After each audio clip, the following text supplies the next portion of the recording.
जैसे कृष्णा राधे राधे योगिनी एकादशी की कथा का श्रवण करते हैं। आषाढ़ मास के कृष्ण पक्ष की इस एकादशी को भगवान श्री नारायण की पूजा आराधना की जाती है। अतः श्री नारायण भगवान विष्णु का ही एक नाम है। अन्य एकादशियों के समान ही भगवान विष्णु अथवा उनके लक्ष्मी नारायण रूप की पूजा आराधना करें और दान आदि की क्रियाएं पूर्ण करें। इस एकादशी का व्रत करने से संपूर्ण पापों का क्षय होता है और पीपल का पेड़ काटने जैसे पाप तक से मुक्ति मिल जाती है। किसी के दिए हुए श्राप तक का निवारण हो जाता है।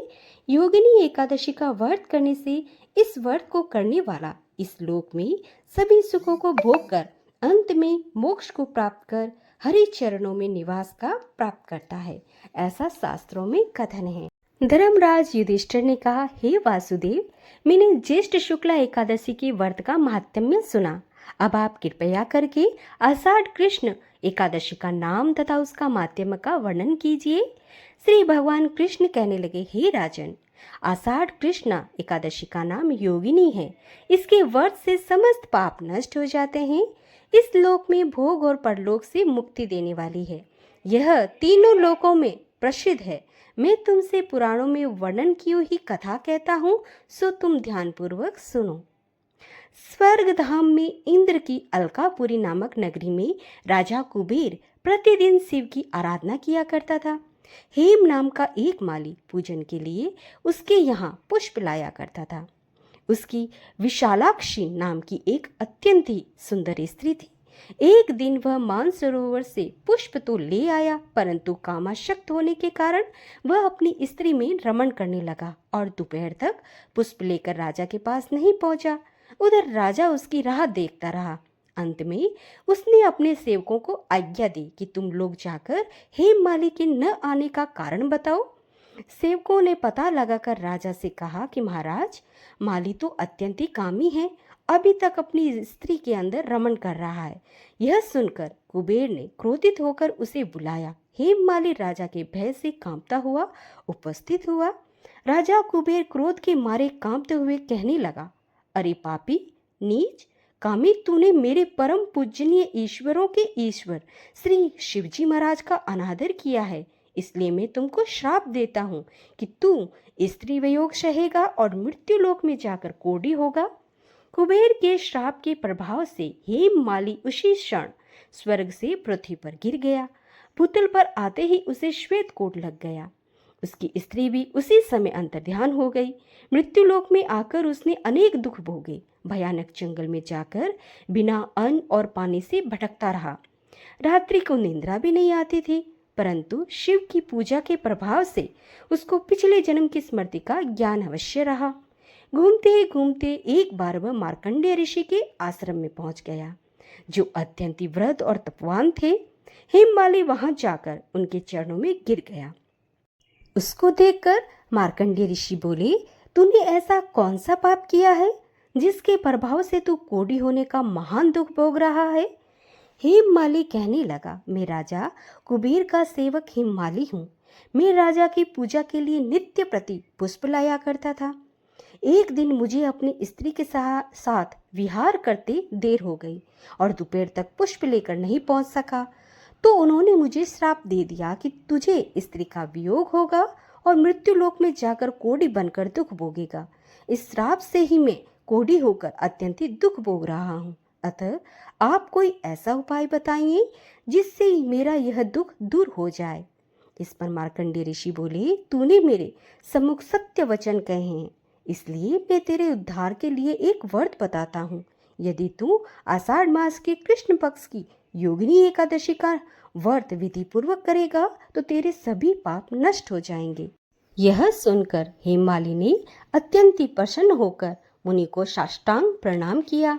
हेममाली ने मुनि के कथा अनुसार विधि पूर्वक योगिनी एकादशी का व्रत किया और उसके प्रभाव से अपने पुराने स्वरूप में आकर अपनी स्त्री के साथ आनंद पूर्वक रहने लगा।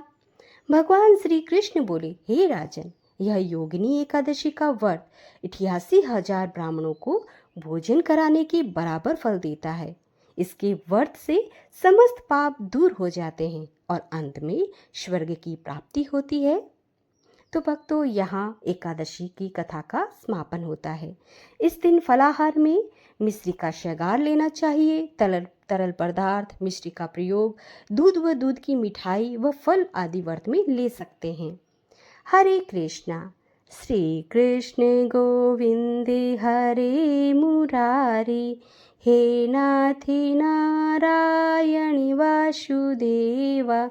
श्री कृष्ण गोविंदे हरे मुरारे, हे नाथ नारायण वासुदेवा। आइए आरती करते हैं एकादशी माता की। जय एकादशी, जय एकादशी, जय एकादशी माता। विष्णु पूजा व्रत को धारण कर मुक्त शक्ति पाता। जय एकादशी माता, तेरे नाम गिनाऊं देवी, भक्ति प्रदान करनी। गुण गौरव की देवी माता, शास्त्रों में वर्णी। जय एकादशी माता, मार्गशीर्ष के कृष्ण पक्ष में उत्पन्ना होती। शुक्ल पक्ष में मोक्षदायिनी, पापों को धोती। जय एकादशी माता, पौष मास के कृष्ण पक्ष को सफला नाम कहे। शुक्ल पक्ष में होय पुत्रदा, आनंद अधिक रहे। जय एकादशी माता, नाम षटतिला माघ मास में कृष्ण पक्ष में आवे। शुक्ल पक्ष में जया कहावे, विजय सदा पावे। जय एकादशी माता, विजय फाल्गुन कृष्ण पक्ष में शुक्ल आम्ल की ही। पाप मोचनी कृष्ण पक्ष में चैत्र मास बल की। जय एकादशी माता, चैत्र शुक्ल में नाम कामदा, धन देने वाली। नाम वरुथनी कृष्ण पक्ष में वैशाख महावाली। जय एकादशी माता, शुक्ल पक्ष में होय मोहिनी, अपरा ज्येष्ठ कृष्ण पक्षी। नाम निर्जला सब सुख करनी, शुक्ल पक्ष रखनी। जय एकादशी माता, योगिनी नाम आषाढ़ में जानो, कृष्ण पक्ष वर्णी। देव शयनी नाम कहायो, शुक्ल पक्ष धरणी।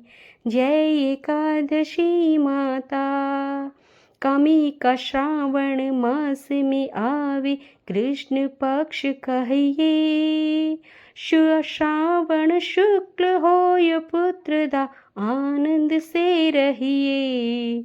जय एकादशी माता, अजा भाद्रपद कृष्ण पक्ष की परवर्तनी शुक्ला। इंदिरा आश्विन कृष्ण पक्ष में व्रत से भव सागर निकला। जय एकादशी माता, पापांकुशा है शुक्ल पक्ष में, पाप हरणहारी। रमा मास में कार्तिक में आवे, सुखदायक भारी। जय एकादशी माता, देवोत्थान शुक्ल पक्ष की, दुख नाशक मैया। लोध मास की करो विनती, पार करो नैया। जय एकादशी माता, शुक्ल लोध में होय पद्मनी, दुख दारिद्र हरणी। परिमा कृष्ण पक्ष में होती, जनज मंगल करणी। जय एकादशी माता, जो कोई आरती एकादशी की, भक्ति सहित गावे। जन रघुनाथ स्वर्ग का वासा निश्चय वह पावे। जय एकादशी माता, जय एकादशी, जय एकादशी, जय एकादशी माता। विष्णु पूजा व्रत को धारण कर शक्ति मुक्ति पाता।